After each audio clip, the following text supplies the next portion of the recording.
Peace, family. The truth about Christianity. Listen. First of all, give homage to the late, great Dr. Walter Williams, who exposed to us the truth of the Christ character and how we received the religion of Christianity.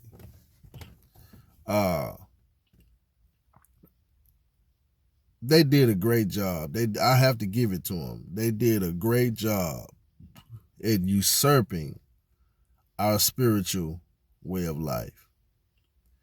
They did a great job at usurping the image of God in our minds and in our hearts, and have had us following Christianity for the last 2,000 years. Because you got to understand, this thing goes back all the way back to 332 BCE. 332 BCE, all the way up into now. And black people are worshiping the image of a European. And we are so deceived that we promote and propagate this religion called Christianity as if it is the one and the only way to worship and serve the creator of heaven and earth, the sea and all that in them is. I got to give homage to the late, great Dr. Walter Williams for writing the book, The Historical Origin of Christianity.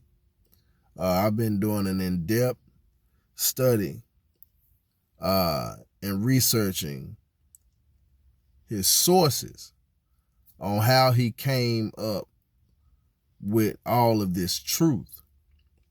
And because of my knowledge of the Bible, after having been a Christian for almost all my life and understanding the Old Testament to the New Testament in depth, understanding the Trinity, understanding the doctrine of salvation, understanding the tenets of the believer in Christ, or the tenets of Christianity, it all makes sense. It all makes so much sense. You understand? And having always known and felt like it was something strange about this, but I also have to give it to the times that we live in. This is what they call the Aquarian age. So knowing that this is the age of information, this is the age of knowledge, this is the age of the awakening. So with that being said, let's get into this, right? So the Christ character first is what we have to deal with.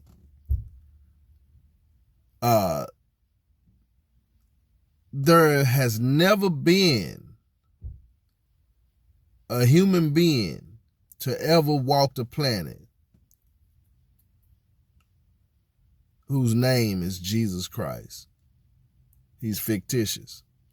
Along with all of the prophets, all of the apostles that make up the Old and the New Testament, they never existed. It's all a story. Allegorical stories. Fictitious characters. You understand?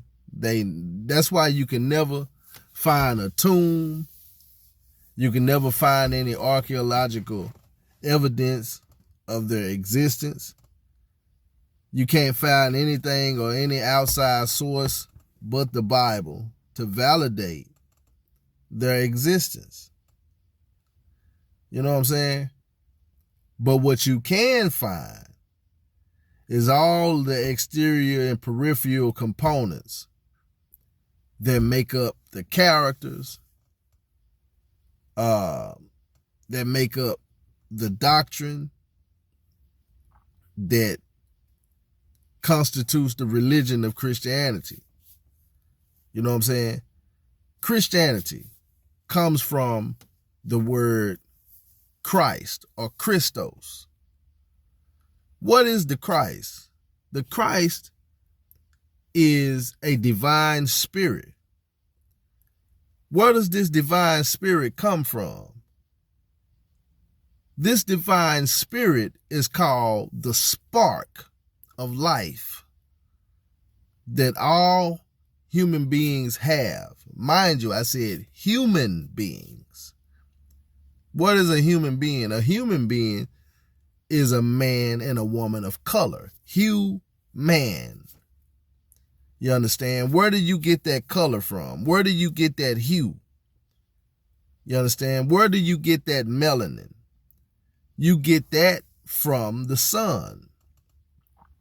Melanin is what you call condensed sunlight. You understand? And the evidence that you have this spirit or this Christ within you is your hue, your color. You understand? And because you have color, you automatically have the Christ. But where does the Christ come from? The Christ is the sun. You understand? That bright light in the sky that shines upon the earth. You see what I'm saying? This is why in the Bible or any pictorial that you see of Jesus, you see a halo around his head or this bright glow at his coming on the picture, or when you see a pictorial image of him, the essence is shining. You see what I'm saying? This is the Christ. Now, thousands of years ago, our ancestors, having a divine knowledge of the cosmic world, they were able to not only create a spiritual system, but after carefully studying the cosmic universe, the stars, the moon, the galaxies, the planets, you understand? Understanding the physics of the universe, they were able to come up with philosophies and philosophical thought. Studying the elements of the world that make us up, that make up the planet, they were able to create and build great civilizations because of their connection with this knowledge. And within that knowledge, they created a divine trinity, a spiritual, mental depiction of three gods that they saw we were the incarnations of. Now pay close attention.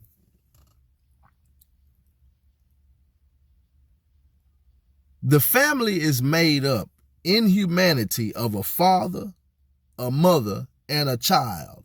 A mother, a father, and a child. Whichever sequence or process you want to put that in. You understand? Ancient African life was dictated by a matriarchy. So from that perspective, you can say mother, father, child, because a man comes from a woman. But according to African thought, we were made spiritually simultaneously. You see? So the mother was called Aset. The father was called Asar. And the son was called Horus or Haru. Now, our beings were manifested from these three entities, right? And according to those entities, we learn to give homage to this Holy Trinity, because this Holy Trinity was representative of ourselves. Father, mother, child. Mother, father, child. Right? And in the process, we were able to create great civilizations, create the 7 liberal arts, the sciences, the mathematics, you understand, the geometry, you understand, agricultural, geographical, political science, everything according to knowledge known to man, we created with this divine spiritual knowledge. And this knowledge went through every continent on the planet, beginning in Africa, right? And over a course of thousands of years, we were able to mass great bodies and volumes of information through our institutions.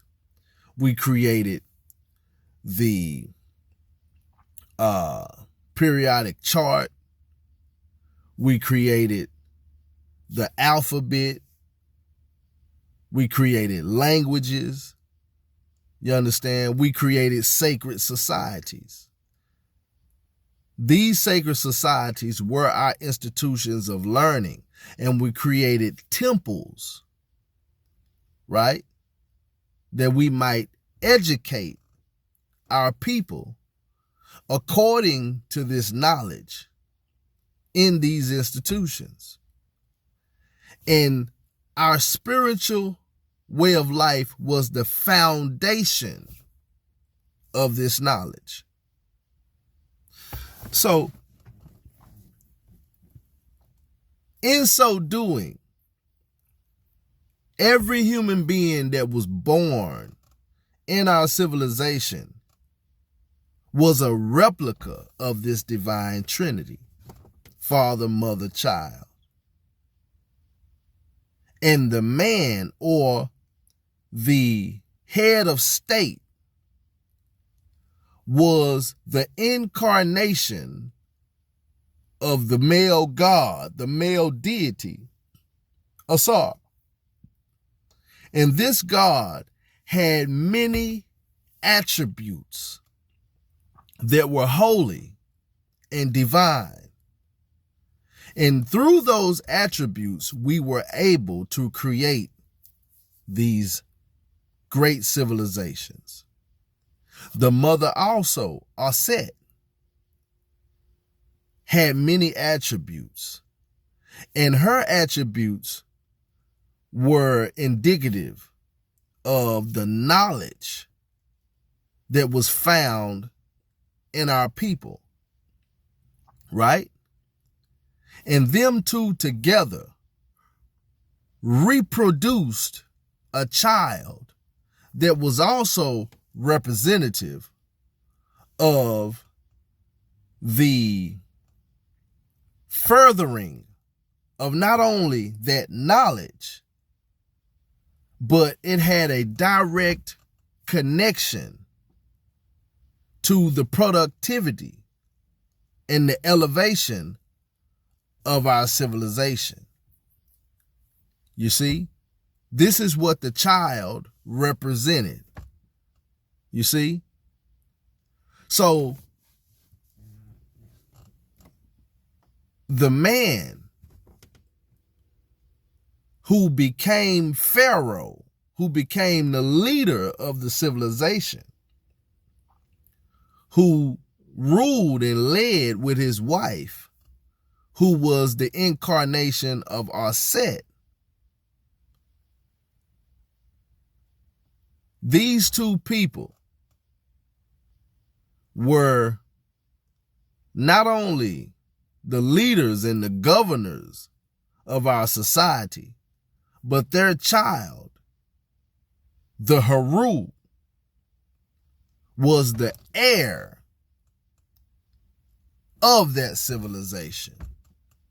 And we created dynasties, right? That transcended thousands of years of time. Along that process, we were invaded by many groups of people who came in, were influenced by our cultures, influenced by our knowledge, influenced by our spiritual way of life. And they began to glean and learn from the knowledge that we brought to the world. But I want to talk about a group of people called the Greeks who came into Kemet, and their leader, whose name is Alexander the Greek, came in at 332 BC. And he's had so much admiration for our culture, had so much admiration for the great civilization that we created. He wanted to be a part of that civilization. But not only that, he wanted to rule our civilization and to be accepted into our ancient sacred societies. But he had a very, very sinister plan. He wanted to usurp the thrones of our minds. He wanted to become God in our minds. So what did he do? He went to our ancient Egyptian priests, those who had all of this knowledge, all of this information, and he asked them to create an image of himself that we could worship. We rejected him. Why did he reject him? Why did we reject him? Because he was a foreigner. He was a barbarian. He did not have the sacred blood flowing through his veins. He was not a part of us. But to be more precise, he was a white man. And we saw the white man as demonic because of their ways of life, their ways of acting and living. So we rejected him. Alexander died about 9 years later, about 323 BC. And his general, Ptolemy the first, Lagi, called Soter, followed in his footsteps. And he continued to try to be accepted into our ancient sacred societies, to be inducted into those societies. And he was rejected also. But he didn't stop. He didn't stop until he found a group of priests that accepted him because he gave them a bribe. He told them that if you would accept me into your society, I will make you more powerful than any other priest society in your region, in your land. If you accept me, create an image in my likeness, that we both can have someone to worship as we occupy the same landmass, the same living area. They accepted the bribe. And they created a bust or image in his likeness. And these particular priests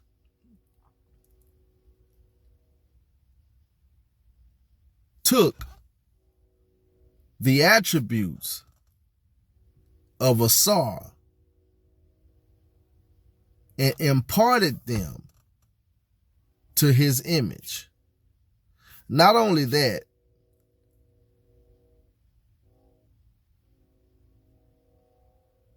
he had a attribute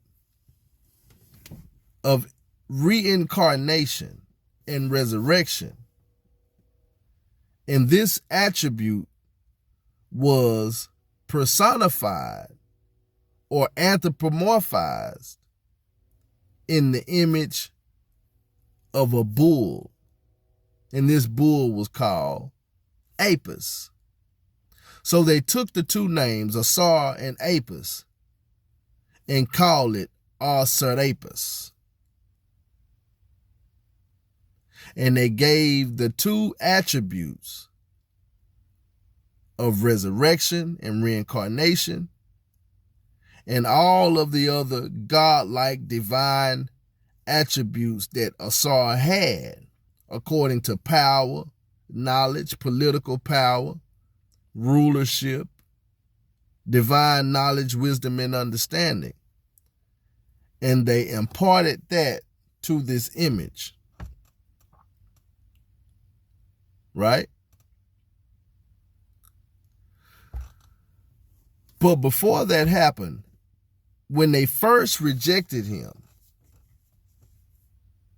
he closed all of the temples down, all of the spiritual institutions down, and then he confiscated all of the divine manuscripts and scrolls from the other priests in the priest societies, and he housed them in the secret society of the ones who accepted him.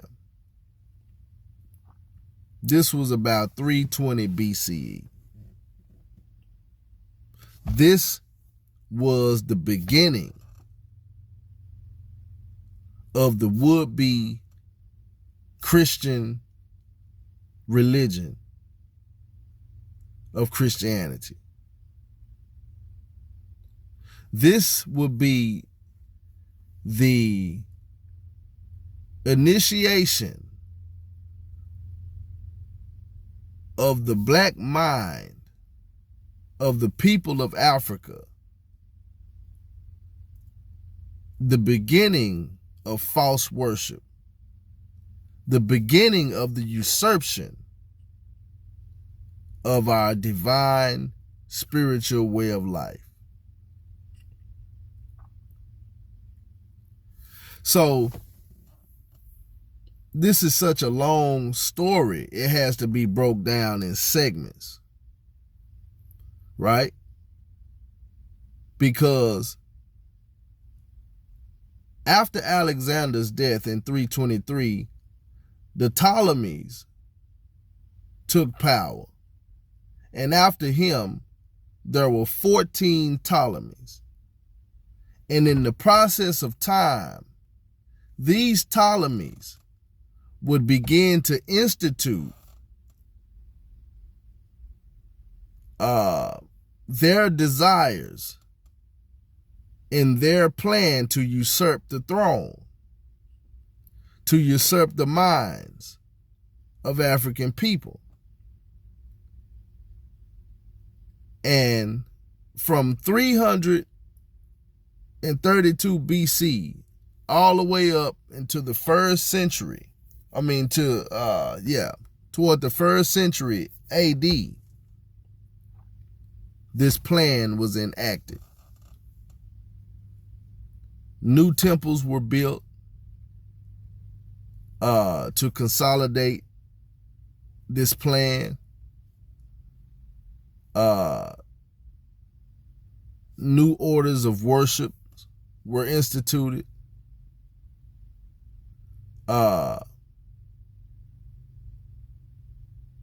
There were mandates that took place to strip the ancient Egyptian priests of their authority and their abilities to worship their own gods. And they were persecuted to the degree of death if they did not obey the Ptolemies. There were 3 Ptolemies from Ptolemy the First Lagi called Soter that were very instrumental in this change, in this plot. Obviously, Ptolemy the First Lagi called Soter. Then you had his grandson, Ptolemy Euergetes III. This Ptolemy created a temple called the Serapean Temple. And he also created a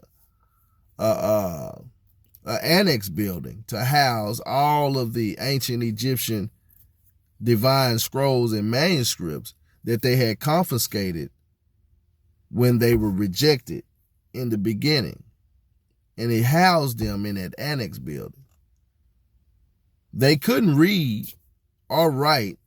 They were illiterate.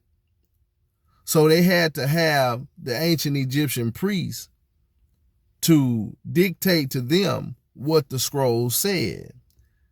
And they used this knowledge to fabricate their own story around this newfound God, who was the image and the likeness of Ptolemy the First. Over a course and period of time, there was another Ptolemy that took power. His name was Ptolemy Epiphanes. And he began to have the name, what was that name? Eucharistos, or the Eucharist, which means the giver of life. Remember, I told you that the Christ was the actual spiritual spark of humanity that animated us and gave us our lives, right? He took on that title and said that he was the giver of life. And this was one of the attributes that Ptolemy Epiphanes had, that they forced on the people and declared for them to worship. So, with that being said, this began the historical marker that created the religion of Christianity at 332, beginning at 332 BCE. Like this video, share this video, subscribe to the channel. When we get back, we're going to go further in time and we're going to itemize more history to show you how this transition took place. Peace, family.